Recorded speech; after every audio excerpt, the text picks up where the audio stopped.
Hey guys, welcome to my second episode on my channel where I just chat about football. So today's topic is, as you can see from the title, it's cut United some slack. And what do I mean by this? As most of you might be aware, Manchester United lost a crucial FA Cup semi-final to Chelsea in a pretty embarrassing manner. Uh, the game ended 3-1 after Chelsea got the lead due to a series of mistakes, series of errors from Manchester United, letting Giroud run past to score the first goal, and then Brandon Williams gave the ball away, and De Gea made a complete mess of it for the second, as Mason Mount found the back of the net. And finally, it was an unfortunate own goal for Harry Maguire. United did try to stage a comeback by putting the best team on the pitch with Pogba, Fernandes on the pitch, and they tried to get a goal back, and they did in the form of a penalty for Bruno Fernandes. But unfortunately, that's how the game ended, and Chelsea go through to meet Arsenal in the FA Cup final. So after the game, like my like a ritual, I log into Reddit and Twitter to see what people are talking about, what the general opinion of people is. And I saw a lot of negative comments from United fans. And I do, as a United fan, I do understand the frustration. I do understand the disappointment in losing a pretty big game, knowing that you could have a fair shot at the final with when you see Arsenal who are in the final. No disrespect to Arsenal, but they're definitely an easier opponent to face than Manchester City, even though Arsenal did beat Man City to reach the final. So let's break the game down. Firstly, firstly, the biggest mistake, in my opinion, was Ole being defensive in his approach to the game.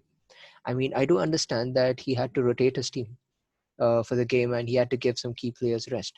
But if you think about it, the only players that came in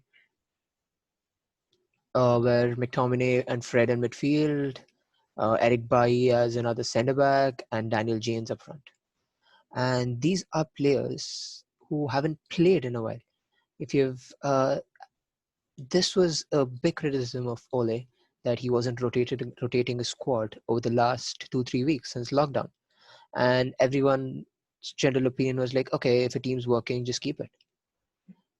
This is the reason why you need to rotate your squad. If Ole had rotated his squad, given ample amount of minutes to these other players, then they would be match fit to actually perform well. So Daniel James comes into the game after playing 5-10 minutes in an odd game every week. That isn't good enough game time for a player to keep match fit.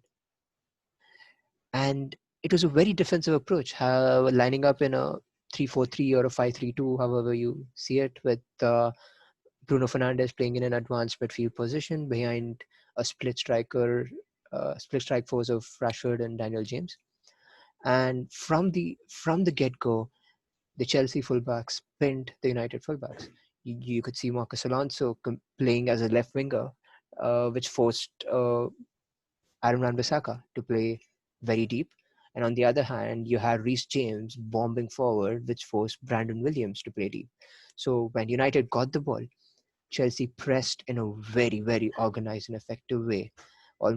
And United could barely pass the ball out of the defense. And this is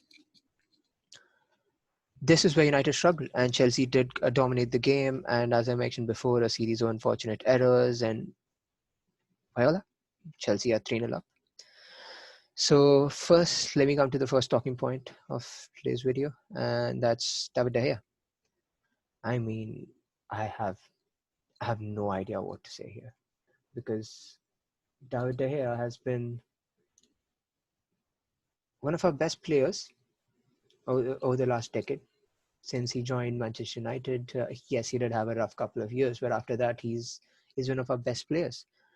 But over the last 2 years, he's been making a lot of mistakes, and it's just so frustrating that he lets in easy goals and then 5 minutes later ends up saving a blinding. And that's what's been frustrating United fans. And that at this point, I was looking at the stats yesterday, and David De Gea has performed as an average goalkeeper over the last 2 years. And what this means is that the number of goals he saved is equal to the number of goals he's given away. That isn't good enough. That is not good enough, because especially when you are playing in a United squad who, at least recently, have been playing a possession style football where they do not let their opponents have a lot of quality chances. Like through the whole season, United have been one of the best teams when it comes to expected goals against, because they've not been conceding a lot of quality chances. And this should be routine work for De Gea. I mean, the second goal, if you guys haven't watched the highlights yet, I'd highly recommend you check out the highlights. I mean, Mason Mount just goes for it. And he's just gambling, and because he doesn't see any options around him, it's just gambling, and the ball ends up with the back of the net because David De Gea just lets it go through. And yesterday on Twitter, I saw a lot of people talking about get Henderson back, get Dean Henderson back. So Dean Henderson is the current goalkeeper for Sheffield United in the Premier League, but he's actually a Manchester United player who is currently on loan at Sheffield United. He's having a really good season, partly because Sheffield United are very, very organized defensively, and he's also come up with a lot of quality, crucial saves throughout the season. And I think he's just behind Pope and in the Nick Pope in the clean sheet standings as well. But I think it's a bit too early for that. I mean, if you think about it, David De Gea, yes, he's been poor, he's been making silly mistakes, but I think he deserves a chance in a way that maybe there's something on his mind, maybe he needs to clear things out, maybe drop him for a few games, give Romero a run. Because yes, Dean Henderson is really good in Sheffield United, where he faces shots regularly, and end of the day, Sheffield United is a small team, so you can never be sure how he would prosper at Man United, because maybe he'll have to spend 30-40 minutes of the game not having to make a single save, and then does he have the concentration to switch right back on when United concede the odd chance? That is a question that is yet to be answered. And another thing is that what do we do with David De Gea? He's on a ridiculous contract, and right now, with the COVID situation, I don't think clubs can afford him. I mean, if you look at it, before Real Madrid signed Thibaut Courtois, that Real Madrid was a pretty possible option for David De Gea to go to. But after that door was closed shut after he signed the new deal, it's going to be really hard to move David De Gea on. So that is going to be a big issue. The second thing that we need to talk about is Harry Maguire. Harry mistakes Maguire. I don't know what exactly to say about him, because I mean, the number of mistakes have been just going up and up and up over the last few weeks. I don't know whether it's because of the number of games he's playing. I mean, the man's not got a single game of rest in God knows how long, and I'm pretty sure that's he's under a lot of fatigue, and there is a possibility of a concussion that he might be under because of the head injury, or the unlucky collision he had with Eric Bailly. But in the end, I really don't know what to make of Harry Maguire, because I mean, he is the cap. Unfortunately, I have to say at this point, he is our captain. He's like our 70 million pound centre back, so it's not someone you just drop. So Harry Maguire needs to get his mojo back, needs to put his head down and try to avoid these mistakes. And I mean, he was very bad on the ball as well yesterday, which was very surprising. And another thing which I have to talk about is he does not go in for the tackle. And what I mean by this is that when you look at the build up for the second goal that United conceded, Brandon Williams does give the ball away, which is definitely a mistake. And then when you have Mason Mount running at the defense with the ball, you can clearly see Harry Maguire backing off for no particular reason, because you have Victor Lindelof right next to him to sweep if Mason Mount makes it past him, and he doesn't have a single other player like a winger or Olivier Giroud that he has to mark. So you could clearly see Victor Lindelof instructing Maguire to go in for the tackle. But by the time Maguire sees that and reacts, Mason Mount's already close enough to the D box, takes a shot, and David De Gea makes a stupid mistake and lets it in. So this is a very common mistake. I mean, you can't blame this on concussion, because he did the exact same thing against Bergwijn when we played Spurs on the first game after lockdown. He let him. He was with. He just let him run past without making it single challenge, and that was really frustrating to watch. Harry Maguire needs to buckle up. But given that United have gone on a very good run of games and have been pretty solid defensively till now, we should cut him some slack. Maybe it's an off day. Maybe this is the test they needed to wake up, make sure they don't lose out on the top four. And the third thing I need to talk about is, please stop blaming Brandon Williams. I mean, come on, he's a young centre back who's this is his first season in the Premier League, and he definitely had a concussion last game, and he's playing in a very tense situation under a lot of pressure. I mean, yes, yeah, that's what you get with youngsters. You get inconsistency and you get mistakes, and that's something you need to accept. When a lot of Twitter trolls talk about, oh, Brandon Williams is such a good left back when he has a good game. I mean, you need to cut some slack right now as well, because he's a youngster. You can't expect him to perform, give a 8 or 9 out of 10 day in day out at 19 years old. That is very unrealistic.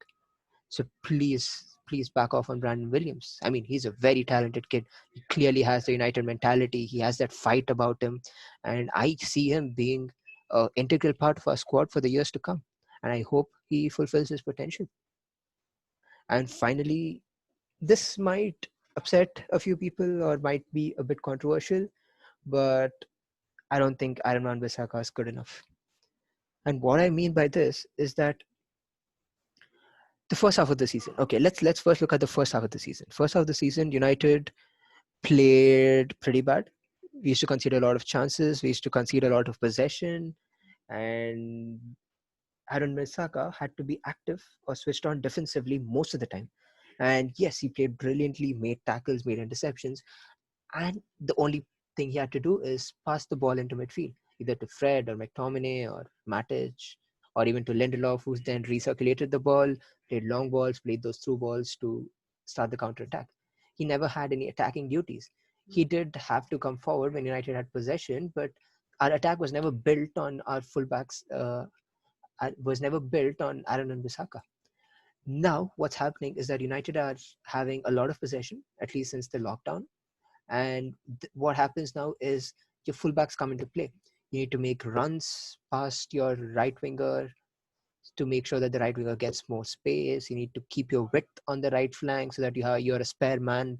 So that if the team is under pressure, they can always recirculate the ball. But the problem with Aaron Bissaka is, number one, he doesn't have a good first touch. Number two, he isn't good. He's very unsure in dribbling.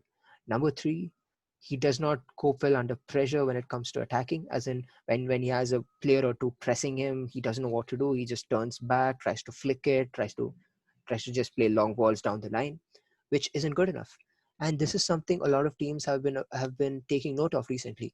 If any of you guys caught the game against Crystal Palace, Roy Hodgson played it incredibly smart. He just let Aaron Bissaka free throughout the whole game. I mean, they doubled up on Greenwood, which literally made sure that Greenwood was never in the game, because he literally had two men on him, the left winger and the left back on him. And Aaron Bissaka was always the spare man. So United were almost sometimes forced to circulate the ball to Bissaka. But they know that Bissaka isn't a threat in attack. So as soon as they saw that the ball is going to be switched to Aaron Bissaka, you had the left winger just close in on Wan-Bissaka, and this just freaked him out. He turned back and he just passed the ball back. I mean, this is something he has to improve a lot. And to be completely honest, these aren't exactly things you can improve that much, if you know what I mean. I mean, these are these intangibles in football where you really have to concentrate, and you need to have it as a natural skill and a natural gift to be cool under pressure, calm under pressure. I don't think that's something that can be taught so easily. I mean, yes, he can be taught patterns of play, he can be taught how to go past people. Maybe he won't be the most unpredictable winger, but he can still have a few tricks down his sleeve. But having the mentality, having the composure, and having that calmness when he has the ball is not something that could be taught very well, and that could potentially turn out to be our weakness. If teams figure this out and they keep concentrating and doubling up on Aaron Wan-Bissaka every single game, we could be in big trouble. I mean, as much as people criticize Luke Shaw, he's extremely good on the ball. He has a good first touch. He has that turn of pace to get past people. He likes to bomb forward. He has a decent range of passing. I mean, l- earlier this season and last season, we saw him put those lovely curling balls past beyond the defense for Martial and Rashford to chase. And he has this good chemistry with Marcus Rashford, where they play one touch, the other guy fakes a run, or Luke Shaw goes past, drawing the right back so that Marcus Rashford has more space to shoot. And Wan-Bissaka has to do this. He has to be that. He has to be that productive. I mean, I don't want him. I don't want him to be like, I don't expect him to get tens and tens of assists, but he needs to contribute in attack in some way other than just being a spare man out there. He needs to make sure that he can support his right winger by making underlapping runs or overlapping runs, so that whoever plays on that wing, may it be Daniel James or Mason Greenwood, has a bit more space and one less man to worry about. And as long until he improves that part of the game, I do not I do not think Aaron Wan-Bissaka can be considered world class. So this is something I'm excited and a bit nervous to see what's going to happen.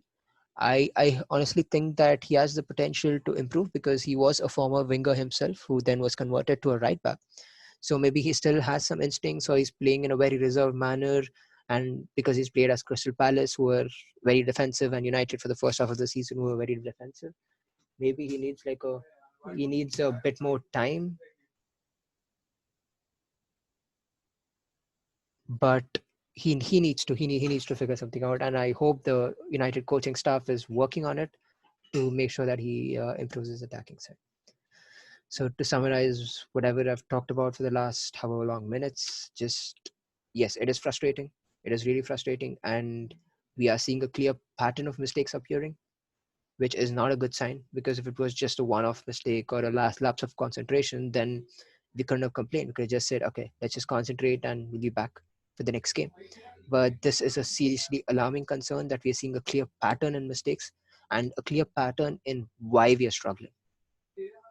So yeah, that's it. That's all I wanted to talk about in this video. I do have a lot of criticism as to how our attack and midfield played in that game, but I think I'll reserve that for another video, uh, because I just wanted to talk about our defense and our defensive mistakes in this game. But I'm still very optimistic. I'm still sure that we can get the job done against West Ham and get a result against Leicester City, close down on that top four, and go on and get a trophy in the Europa League, because I think winning a trophy at this stage is going to be very important. It gives the players the confidence they need. It gives them the mentality to go out and win a knockout competition. And judging by the teams that are still left in the Europa League, we'll probably have to play Wolves in the semi-final. Who, yes, it is going to be a tricky game, but it's not like a game that we cannot win. And the final game might be against like Inter Milan, which is going to be a feisty affair. But those are the games you look forward to. So you guys take care. Hope you guys have a good week. Please stay safe, and I'll catch you guys in a few days. I hope you guys enjoyed. So see ya.